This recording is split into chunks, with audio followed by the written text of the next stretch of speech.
अस्सलामु अलैकुम वरहमतुल्लाहि वबरकातुहू। मुहतरम नाजरीन, मैं हूं आपका भाई हाफिज़ गुलाम मुस्तफ़ा सऊदी अरब से। मुहतरम नाजरीन, हमारे बहुत सारे भाई और बहनें बेचारे बड़ी मुश्किल से पैसा को जमा करके उम्रा का वीज़ा लेकर उम्रा के लिए आते हैं। खाना काबा का दीदार करें, मस्जिद नबवी जाएं, हुजूर सल्लल्लाहु अलैहि वसल्लम को सलाम पेश करें। बेचारे इतनी तड़प के साथ आते हैं, लेकिन बगैर प्लानिंग के आते हैं। उनका वक़्त यहाँ पे सही लगता नहीं और उनको पता भी नहीं होता कितने दिन के लिए उम्रा पे जाना बेहतर है। 20 दिन, 21 दिन या 28 दिन या इससे ज़्यादा जाना बेहतर है।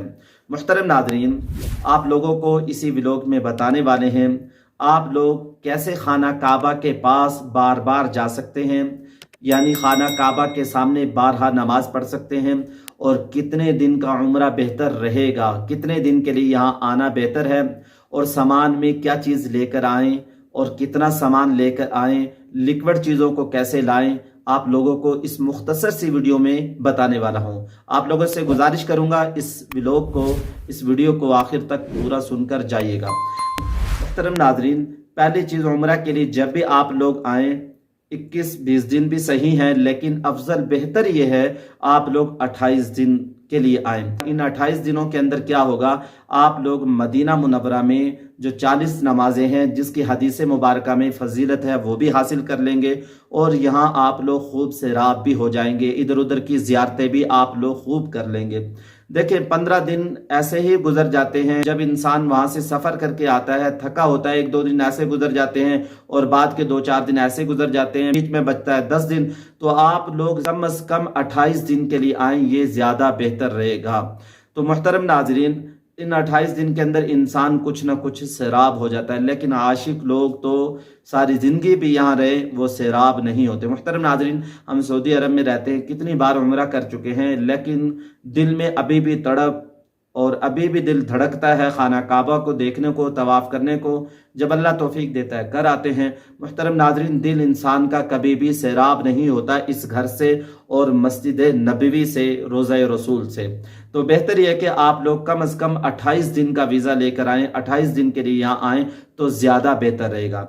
इसके अलावा दूसरी चीज़, आप लोग लिक्विड जो चीज़ें हैं वो अपने साथ कम ही लाएं तो बेहतर है। लिक्विड चीज़ों को लाना है तो उसके जो ढक्कन है उसको लपेट कर लाएं, यानी उसको खूब पैकिंग के अंदर लाएं, कहीं फट कर आपके कपड़े ख़राब ना हो जाए, आपका सामान ख़राब ना हो जाए, कहीं वज़न के नीचे आने से वो फट ना जाए। लिक्विड चीज़ों को आप लोग ध्यान के साथ लाएं।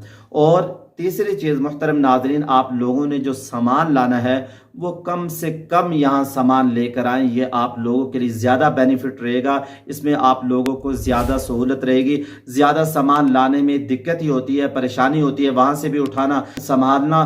कम से कम सामान लाएं तो ये आप लोगों के लिए ज़्यादा मुनासिब रहेगा। और चौथी चीज़ जो मैंने आप लोगों को बताया, अगर आप लोग चाहते हैं बारहा मताफ में जहाँ तवाफ़ होता है खाना काबा के पास आप लोग नमाज के लिए जा सकें। देखें, जब आप लोग एक दफ़ा उम्रा कर लेते हैं तो उम्रा के बाद लोग क्या करते हैं, होटल में जाके एहराम को उतार कर कपड़े पहन लेते हैं। जब आप लोग दूसरी नमाज में आएंगे कपड़ों की हालत में, आप लोगों को शुरते खाना काबा के पास जाने नहीं देंगे।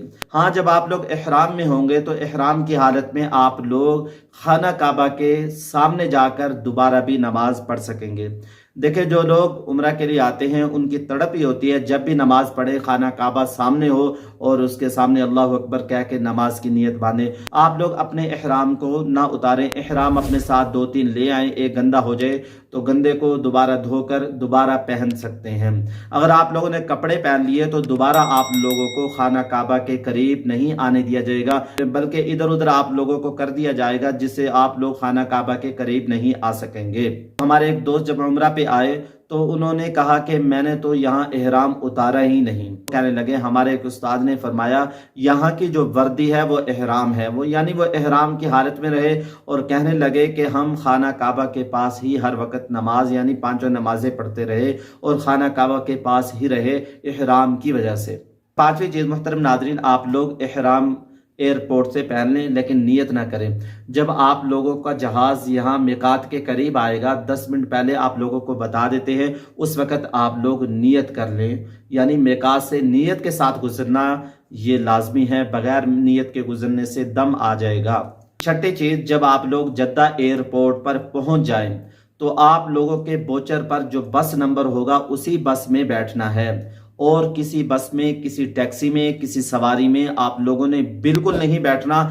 यहाँ बहुत सारे लोग जो गुमराह करने वाले हैं, जो धोखा देने वाले हैं। पहले भी जद्दा एयरपोर्ट पर एक वाकया पेश आया, एक फैमिली को उन्होंने लूट लिया, धोखा दे के अपनी गाड़ी में बिठाकर कहीं और ले गए, उनका सामान यानी उनको मारा पीटा भी और उनके जो पैसे थे वो भी छीन लिए। जब आप लोग अपने होटल में दाखिल होने लगे, ऊपर चढ़ने लगे तो अल्लाह अकबर कहें और अपने होटल में कुछ देर आराम कर लें, 2-4 घंटे, और अपने साथ जब वहां से चलें तो कुछ टैबलेट पैनाडोल वगैरह भी साथ ले लें। अगर आप लोग थक गए हैं, सर में दर्द हो रहा है, पैनाडोल खाकर थोड़ी सी चाय पीकर थोड़ी देर आराम करने के बाद फिर आप उठें, आप गुस्ल कर लें या वुज़ू कर लें। इसके बाद निहायत अदब के साथ मस्जिद हराम की तरफ चलें। जब मस्जिद हराम में दाखिल होने लगें, पहले दायां पाँव अंदर दाखिल करें और इसके बाद बिस्मिल्लाहि वस्सलातु वस्सलामु अला रसूलिल्लाह। और जब खाना काबा पर नजर पड़े तो मुहतरम नाजरीन खूब रो रो कर अल्लाह ताला से अपने लिए और पूरी उम्मत मुस्लिमा के लिए दुआ मांगे।